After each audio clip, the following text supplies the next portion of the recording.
Intelligence information వచ్చింది. ఇతను కానీ బయట ఉంటే ఇతని మీద కొంతమంది హిందూ సంఘాల వాళ్ళు దాడి చేసే అవకాశం ఉంది. అందుకని ఇప్పుడు ఆల్రెడీ వాతావరణం బాగాలేదు కాబట్టి ఇతన్ని మేము తీసుకొచ్చి మా అధీనంలో పెట్టుకున్నాము.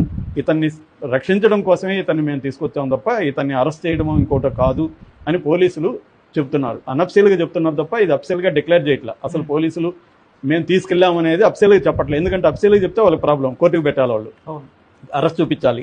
అరెస్ట్ దలుచుకోలేదు వాళ్ళు.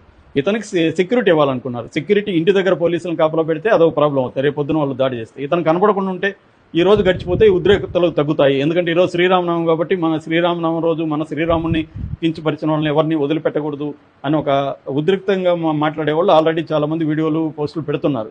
సో ఈ నేపథ్యంలో ఇతన్ని సేవ్ చేయడానికే అజయ్ని మేము తీసుకెళ్లామనేది పోలీసులు చెప్తున్న వాదన.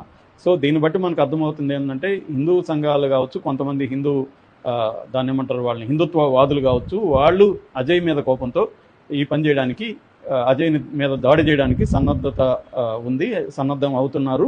ఈ వార్త పోలీసులకు తెలియడం వల్ల పోలీసులు ముందస్తుగా అజయ్ని కాపాడడం కోసం అజయ్ని వాళ్ళు తీసుకెళ్లారు.